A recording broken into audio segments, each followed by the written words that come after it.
This is The Speaking Show. I'm David Newman, and you're tuned in to the #1 podcast for speakers, consultants, and experts who want to speak more profitably.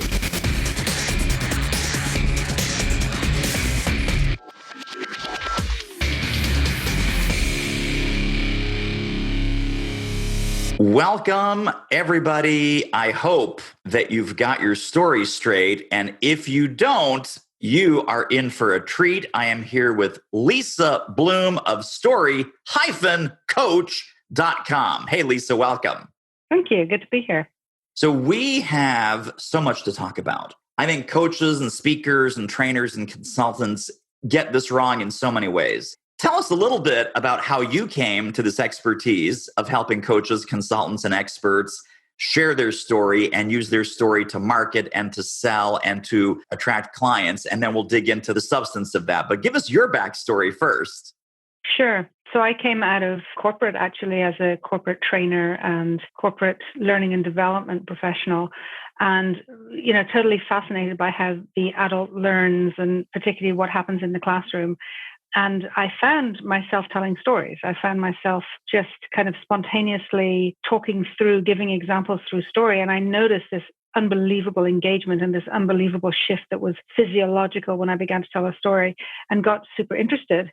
And then sometime later, as I transitioned out of corporate, I found myself in a performing storytelling environment and realized, oh my goodness, this is what I've been doing my whole life. And I didn't realize. And I started training as a professional storyteller. And then realizing from stages as a storyteller that this is great, but I'm not really that interested in entertainment. I'm more interested in transformation and what happens for people. I went back into learning and back into coaching and realized, small businesses, coaches in particular, are really not very good at telling their story. They're not very good at marketing. They're not very good very often. They're great at what they do, but they're not great at being articulate about what they do in order to attract clients. And just began to help people find their story and use their story and use stories in general to really attract people in to authentically talk about what they do so that people were engaged and were ready to buy, essentially. Very, very cool. Now, I know we're going to circle back to this at the end, but let's just talk about it right at the beginning, just in case people are in a hurry. And you have a fabulous gift and a fabulous offer to all the folks that are listening in right now. Go ahead and share a little bit about what that is and where they can go to pick it up. Well, people talk about story a lot, and oftentimes people say to me, well, what is story and how do I use story and what is my story and does anybody even care about my story? And so I wanted to offer people an opportunity to just explore a little bit to understand how they can use story in their own business and where their story lies and how they can begin to find it. So story-coach.com/gift is the place to go and download an ebook on how to, find amazing, use story to attract great clients, but also how to connect with me to have this opportunity to talk story. Tremendous. For the business. I love it. Well, can I workshop a little bit of this? Because absolutely, I tell my story in a very accidental, haphazard way. And I think if we tune this up, and I think the other kinds of stories, because obviously there's your story, but then probably more important is client stories and, having people see themselves in your client persona. Let's give you the very quick highlights, very quick bullets, and you kind of tell me where things could be teased out or made more effective. I tell people I started my business, my coaching, consulting, training business in 2002. First 3 years were a total train wreck. I made every mistake in the book. I made the good ones twice. I was stumbling. I was fumbling. I had no niche. I had no target market. I was occasionally getting just 1 or 2 random gigs, either out of pity or out of the concept that even a blind squirrel occasionally finds a nut. Then I happened to stumble into a couple of training contracts. Pure luck, referral, act of God, call it what you want. And then other speakers, trainers, coaches would come to me and say, hey, David, how'd you get that Microsoft contract? How'd you get that big contract with IBM? How'd you get all those days with QVC, the big home shopping network? And it was, hey, David, can I pick your brain? I never dreamed of charging money. I didn't want to charge money. I was having a lot of breakfast, lunches, and coffees with people simply because they were good people. They had good questions. Then one day, a career consultant friend of mine stops me mid-sentence. We're having breakfast. And he says, you should do this for a living. I said, do what for a living? Eat bacon and eggs? He goes, no. You should help people like me with the marketing and the sales and the branding and all the things that, and I laughed at him. I said, no. That's ridiculous. First of all, people like us are broke. I'm going to go back to my training contracts with the big corporate companies. Thanks a lot. See you later. And then we're almost done. The pivotal moment came when I was having these breakfast, lunches, and coffees regularly. And at the same time, I got this $10,000 deal. This was back in 2006. This $10,000 deal with this insurance brokerage firm. And I walked in and I looked at this miserable group of 20 people who did not want to be there. They're all making these sour faces. And that's when it struck me that even though I'm getting $10,000 to be in this room, I'm in the wrong room with the wrong people for the wrong reason. And I was having a lot more fun and having a lot more impact with the breakfast, lunches, dinners, and coffees that I was having with my colleagues for free. And that was the moment that I started to pivot my business into doing what I'm doing today. Now, I tell that story all the time on podcasts, and let's unpack that. What part of that do you like? What part of that do you not like? What part could be tuned up? And then most importantly, what can our listeners learn from the stuff I was doing wrong in that story and maybe some of the few things I was accidentally doing right? Okay, I love it. Firstly, lots of it is working, actually. There's a lot of that story that works really, really well that I could break down and show you, well, this is exactly what I teach, and it's fantastic. And there's a few things that I could tweak and change. So do you want the good or the bad? Where do we start? Let's start with the good. Okay, so the good, there's two real live situations. The first, when your friend is saying, oh, you should do this for a living. And I could see you in the coffee shop eating bacon and eggs. And that's the essence of real story. It's a single time and place. It's real. There's a conversation. I see the person. I see you. You could have added a little bit more detail. Like we were sitting in a small cafe. We were sitting in, Whole Foods in the food section, or like something so that I could visualize it a little bit more. But essentially it was a single place and time, which is really important. And something happened. This guy said something to you and you thought, no way, that's crazy. And then the second similar moment is when you walk into the classroom and you see these miserable faces. Again, you could have added a little bit more detail to make it more real, but ultimately I was with you. I saw the faces. Again, that's the essence of true story. It's a real thing that happened. It's not theoretical. It's not abstract. It's time, place, smell almost. You can smell the coffee. You can see the misery of the insurance company, whatever it was that you were in. And you can get a sense of, okay, I'm not going to do this. I'm in the wrong place. And I don't care how much money they're going to spend, how much they're going to pay me. So that's what you did brilliantly well. Really, really good. And I always say to people, you've got to choose something that's real, a single moment in time, because people tend to tell their story as this, ongoing, blow by blow, year by year. I did this, I did this, I did this, and I did this. It's not story and it's not interesting. Nobody cares. Whereas if you take this single moment in time where something happens, we're with you, we see it, we feel it, and then we understand the transformation and we understand the kind of person you are. We understand that you're very social. We understand that you enjoy people. We understand that happiness matters. Like we've learned a ton about you just from these two moments. And that was 18 years. That was 18 years in about 3.5 minutes or less. So I was telling the whole story. I just left out the boring parts. Exactly. And the parts that, to be honest, don't matter. I mean, they matter to you because you live them, and they'll matter to your partners, your kids, your best friends or whatever, but they don't matter to the person who's thinking about, should I hire this guy? You only tell what's relevant. And that's like the second point. Relevance is the only thing that makes for good story. You have an audience, and if you start telling them stuff that's super entertaining, but it doesn't matter to them, it's not relevant, you're wasting your time. It doesn't matter how great the story is, because they're not there for entertainment. They're there to get something from you, to understand if you're the right fit. So you did that really, really well. We can switch now to the bad and the ugly. Yeah. So I wouldn't say bad, but I would say your build into it felt a little practiced. It felt like you've told it a million times before, and no story should ever feel like that. You so should a little always tell artificial, a story. Maybe stumbling, or not stumbling, but a little more being in the moment as opposed to hitting the tape player. It's not artificial. It's not you're trying to pretend to be excited if you're not. It's how can you be truly present to the telling in that moment? Like some curiosity around, like, what is this interaction? What is this energy between us? What's going on here? And a little bit of curiosity into, okay, so this is what I was doing. This is how I felt. Like bring into how you felt into that a little bit more. Bring into what it looked like. And it was funny, but it was also funny, like he says this a million times and he gets a laugh every time. That's the funny bit. Like the bits that are funny, I know you said it a lot of time. I know everybody kind of goes, ha, every time. And so the fact that I know you've done it and you're practicing it makes it a little less funny, right? Yeah. So you're a funny person, you're a quick person, you talk fast, you're entertaining, you're interactive, you connect with people. Try to make it a little fresher, as you do it. Don't rely on stuff that's worked in the past. Try to do the stuff that just comes to you in the moment because you can trust that. That's the kind of person you are, right? You create a dynamic in your interaction with people well and quickly. We've had maybe one conversation a couple of years ago, which you don't remember, right? I remember it. You don't quite remember it. We've had an interaction before, and yet there's already this kind of nice banter between us, this nice energy between us. And that's created by, both of us, but particularly in the way that you engage me in this conversation. Yeah. So you can trust that you can do that with people. So allow it to be a bit more spontaneous. Okay. Does that make sense? Totally. Yeah. Completely. Yeah. Because one of the mistakes that people make is, these kind of entrepreneurs, especially online entrepreneurs, is they tell people you have to have your signature story. You have to have this one story. And the truth is we all have millions of stories. We make stories every single day. We have experiences that we turn into stories on an ongoing basis every day of our lives. So there is no one story, but there are experiences that are meaningful and that make sense to us, that as we share them, they become part of our story.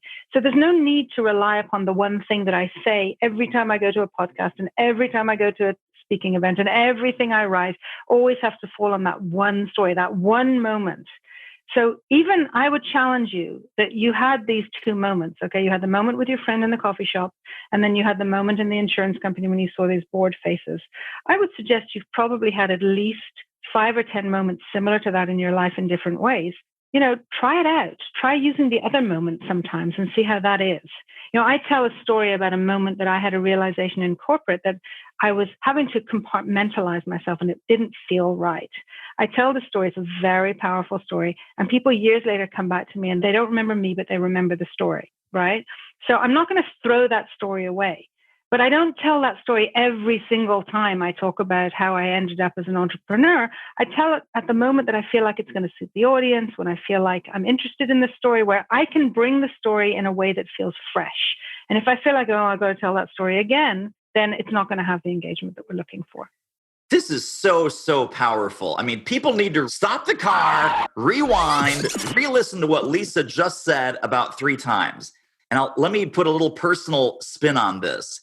These are tread-worn stories, right? That I'm always trotting out these stories. You do a lot of podcasts, interviews, video. I do a lot of podcasts. When a podcast host asks me a question and I respond with a story that I have not told before, I get excited. I get a whole different feeling, literally, Lisa, in my body about, wow, I've never told this story before. And it doesn't come out perfectly. No story comes out perfectly the first time. But it's that authenticity and it's the reliving of that story, not the retelling of that story, that I think makes it so powerful. And I just feel this whole new energy in my body because it's like, I haven't said that one a million times before. And it just comes out. And sometimes it's even, I've forgotten details of the story that come back to me as I'm reliving it in the moment, as I'm having that conversation with that person. It's a huge difference. And there is a little caveat here, because I don't believe it's smart to be fully spontaneous with every thought that crosses your mind in situations that could potentially be quite critical, situations for your business. So I don't think we should just make stuff up on the spur of the moment and be spontaneous. I believe that we should do the work on many, many stories, have worked through how do you tell a story, when do you use it, create this repertoire of great stories that you can pull in whenever you need them that's appropriate in the moment. I'm just saying, so many people teach that there's this one big story, and then so many entrepreneurs go around saying, well, I haven't found the one big story, so I don't know how I can do it, or I haven't had a near-death experience, so how can I be an entrepreneur? And of course, the greatest stories are often in the most simplest of moments. It's nothing to do with the near-death experience. Thankfully, I haven't had one, and I can tell great stories, but it's about being able to bring that presence and that authenticity and that moment of connection, not between me, the hero, and my audience, but between the humility of the human condition and what the audience sees in themselves that they haven't visited for a while or that they're learning for the first time. That's the power of story. When the listener feels like, that's who I am. That's the story. It's not when the listener says, oh, wow, look what David's like, or look what Lisa's like. It's the moment where they recognize in themselves something really amazing. Super quick commercial break. Isn't this interview amazing? If you'd like to get more ideas on how to start or grow your speaking business fast, pop over to our free training at doitmarketing.com/webinar. Well, let's switch to that, because that I think is a lot more important and a lot more fascinating. I know you write about this in your books. You coach your clients through this process. What are the 3 or 4 different types of stories that we should have in our back pocket when we're talking to prospects, when we're in the marketplace, when we're even sharing things on video or podcasts or blogs, our own blog, etc.? You've identified a set of stories that we have to have in our backpack, so to speak, and we bring each one out at an appropriate moment or moments during a marketing or sales conversation. Walk us through that. Yeah, sure. So again, it's always going to be dependent upon who you're speaking to. So you should never have this list that you've got to tick off, oh, I need to get through all of these stories. I need to make sure I fit them all in order to get this complete, perfect interaction. It's actually more about the listening often than the telling.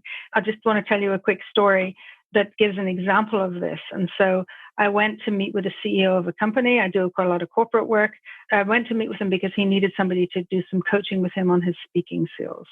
He'd heard about me, been recommended by somebody in the company, and I come in and he said to me, so let me tell you a little bit about myself and what I'm looking for. CEOs, they're going to do that. So he spent the next 12 or 15 minutes talking about himself. So what did I do during that time? Apart from noticing the time, I listened really, really carefully. I listened to what excited him. I listened to what made his body move. I listened to where he lit up. I listened to what dragged him down. I listened to what was difficult for him to talk about. I listened really carefully. And then when he finished speaking, he said to me, okay, so how does this work and how much do you charge?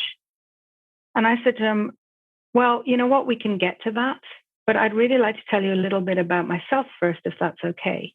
And he said, sure. And then what I did was I matched what I wanted to tell him about my experience to everything I had listened to in what he had said. So when he talked about being, an amateur chef and a photographer and a whatever, I think he was into martial arts, I weaved in a story about spending time in Italy and being fascinated by the culinary culture of Italy.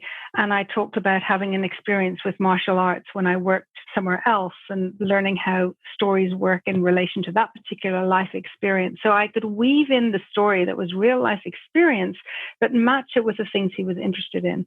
The other thing that I weaved in, which is really, really important, is stories of my own experience, genuine experience, like the way you mentioned you worked with Microsoft and you worked with IBM. So I also work into my conversation some of the bigger names of the people or the companies that I've worked with, because that builds my credibility. So you've got your credibility story, you've got your life experience stories. And then I also talked about some of the challenges. You have to build in challenge. So if he reflected a challenge around one thing, I'm going to build in a similar challenge, but around something that gave me the expertise that can help him with the thing he's challenged with. So I'm going to build in the challenge story as well. By the time I came to the end of the conversation, he basically said to me, okay, I'm sold. When can we start? And I said, well, as long as you guys can get your paperwork organized, your purchase order, and so on and so forth, how about Friday? And he's like, fantastic. He opens his calendar and he marks in the time on Friday. What you'll notice is he didn't ask me, how much do you charge? That was what was really enlightening for me at that moment, because the minute the value comes across, people don't care how much it costs. So, again, what I talked about here was really matching his interests. And I think that when you can do that, when you can listen carefully, and so one of the things I always say, as a storyteller, you have to develop story listening skills. There is no storytelling without story listening. And when you're listening really intentionally, that's when you can serve back the story that's going to absolutely hit the mark with the potential clients. This works with audiences and it works with individuals. So with an audience, it means you've got to do a lot of research before you get in front of that audience. And so what scares them, what do they want, what are they interested in, what do they laugh at, so that you can choose those right stories to get in there. Wow. Wow. Wow. Wow. Totally amazing. Now, a lot of people think And I know that you have a program about this, a speech that you give and probably some coaching that goes along with it around story selling, stories that sell, stories that really in that sales situation are really critical. I think probably 90% of people listening, Lisa, think that that is only one kind of story, which is, oh, Lisa, I had a client named Debbie. And Debbie was in a similar situation to you. And she had this problem and this situation and this limitation. We worked with Debbie on X, Y, and Z. And now Debbie's making $1 zillion a month and she couldn't be happier. So a client success story. But there's a lot more than that, isn't there, to story selling that's really effective? Yeah, absolutely. I mean, I think it's about understanding what story is really about. So it's not just about, here's my client who did that. That gives a certain amount of credibility. And that talks about, okay, maybe the person understands the industry or they've had some specific experience. That's useful knowledge. But story selling is really about allowing yourself show up in a way that's fully present and fully authentic to the person standing in front of you or the audience that's in front of you. It's about understanding that, people don't buy from companies, they buy from individuals. So it's about saying, if I tell a story that's real, we can't fake authenticity. People try, they can't. And the authentic story builds credibility and it builds trust. And trust is the commodity that's truly valuable in business nowadays. I used to say now, once upon a time, you could trust the institutions and you could trust the government and you could trust the president and you could trust, the financial institutions and the banks and the churches and nowadays, we can't even trust our own ability to walk down the street and be healthy, right? I mean, everything in terms of the institutions of trust around us have fallen apart. So how do we create trust?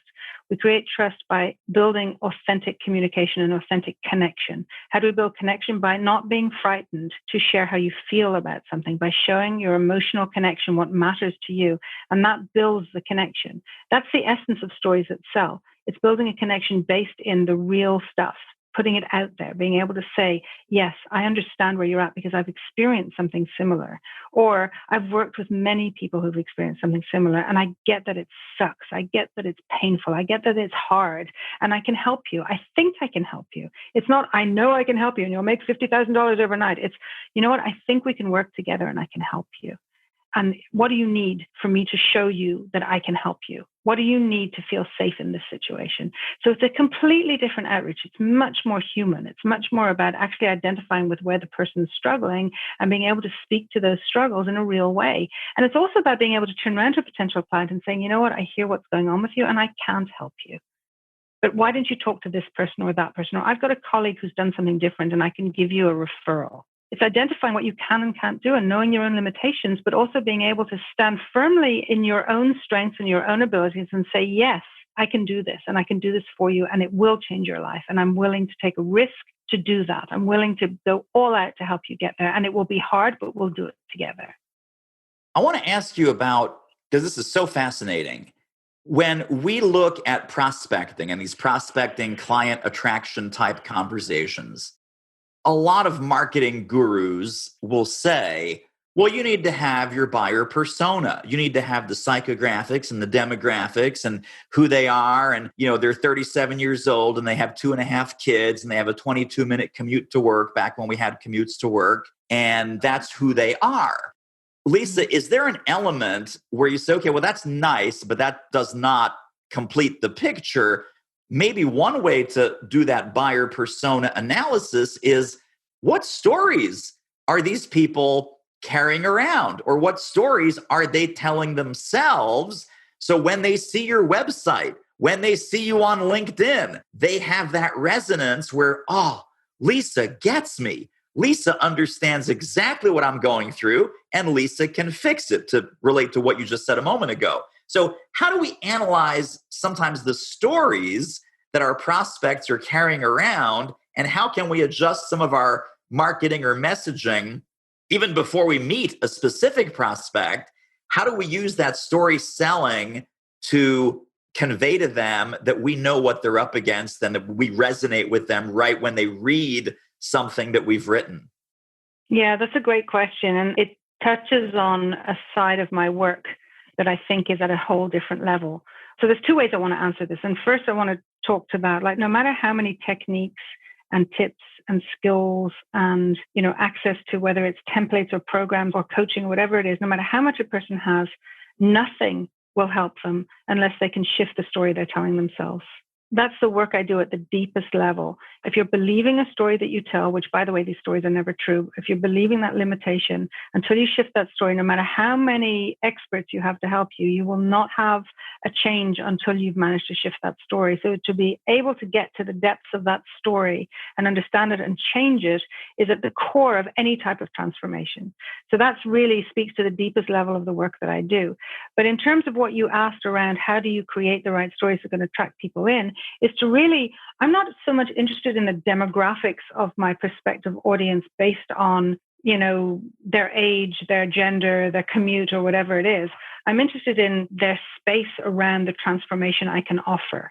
So the demographic is more about, are you a person who's struggling with this? Yes, okay, I can help you. I don't care if you're 90 and I don't care if you're 23. What I care about is that you're struggling to, market your business or sell your services because you're telling the wrong story, or you're not using story at all, or you think that information is going to wow people. Nobody cares about information. They need information, but they don't care about it. They need to care about something in order to make a move. So you need to be able to create the stories in your collateral, in your marketing collateral, whether it's your website or your outreach or your speaking, whatever. You need to be able to create stories that have people perceive you as the person that can help them, knowing what they're going through, knowing their struggle, knowing their challenge, and also having very real and authentic examples of how they have, got beyond it, or they've helped other people to do that. So it's really about the person's state in the pre-transformation, who they are before versus the person you're going to help them become after, in whatever that means for the business, depending on what you're doing as in your business. Just one final example, when I speak to people who are trying to feel more comfortable on the stage, I tell them about how, I'm an international speaker. I've spoken on stages in, I think, 17 countries in the last count. And I have struggled with stage fright since I was about, and in fact, I can tell you exactly since I was 10 years old, 11 years old, when a specific thing happened that gave me stage fright. I tell that story a lot, and I talk about how I still struggle from stage fright to this day. But what I've done is I've created these phenomenal strategies that help me get on stages and love what I do. And people just think, wow, I want that. So I'm not saying, hey, I can make you, a great speaker and I can do this and I can do that. I'm saying, I get where you're at. I get the struggle because you wouldn't believe it, but I suffer from stage fright too. Now, if I didn't, I could say, well, I've worked with a ton of people who do, and I know what it feels like, and I can tell you how you feel right now. It almost feels like magic, because when I tell a story that speaks to that particular issue, people feel like, my goodness, is she inside my head? Like, how does she know that? Because I've taken time to find out, and I'm willing to tell a story about it that's real. Hey, this interview is a real moneymaker. If you're serious about ramping up your reach and revenue as a speaker, trainer, or expert, book a confidential speaker strategy call with our team. The link is doitmarketing.com/call. It will be the most valuable 45 minutes you invest in your speaking-driven business. Speaking of value, let's get back to the show. I want to go back to something that you said that's really, I think, critical, and I have a question about this. You said, well, I know that you struggle with this. I know that you're afraid of that. I know that this has been a challenge for you. There's an aspect of struggler language, or there's a philosophy that struggler language attracts strugglers. And then there's a different kind of language for achievers, right, who want more success. Where do you see that balance of the negative, you're frustrated by, you're upset, you're afraid, etc., versus you want more, you want better, you want bigger, you want faster? Sort of the negative pain gain language versus the positive aspirational or dream focused kinds of stories that we could be telling. Is there a balance, and do we have to be careful not to tell all struggler stories or all achiever stories? Yeah, absolutely. And firstly, I want to just say that I would never say in any type of collateral or in a conversation, I know what you're feeling, I know what it's like. What I would say is, when I was in that situation, this is what I experienced. Right. I would only ever speak to my own experience or the experience of people that I've worked with intimately, so that I could try and mirror what they're going through without assuming that I know them. And that's when they feel like I get it. If I say, you're feeling this, people are like, you don't know anything about me. Back off, so I'm not going to do that. So the first thing. And the second thing is, yes, absolutely. So I have a friend who is a speaker and does many things, but he spoke about how he would tell a story of when he had half a dozen notes in his wallet, and that's all the money he had in the world, and how he managed in 3 months or in 6 months or whatever it was to suddenly make $5,000. It changed his life. And then he started his business. And what happened was he noticed that when he told the story, he was attracting people who had just, $25 in their wallet, and that's all they had left. And that was not his ideal client, because he wanted to serve at a higher level. And he was attracting people who were really chronically in debt and having, a terrible time. So he changed the story, and he started talking about how he was working really, really hard, and it was really affecting his personal life. And he got into trouble with his marriage. He almost lost his marriage. And he started talking about how when you work this hard and you don't have balance, you can either burn out or you can lose the things that matter to you. And suddenly he started attracting people who were at that level, really hard workers, really successful in life, but not having the right balance that was making sense. So you have to match your stories. And maybe your life has gone through the path of lots of different stages. You have to match your stories with the kind of people you want to attract in. If you remember at the very beginning of our conversation, I talked about how your stories have to be relevant. So if you choose a story that is relevant to a particular audience, you want to make sure that that relevance is going to match with the kind of people you want to invite in. Right. Really, really important. Like I said, we could be going on forever. I do have one final question, and then we'll get to our wrap up and give people the resources and all the cool things and the gifts and so forth.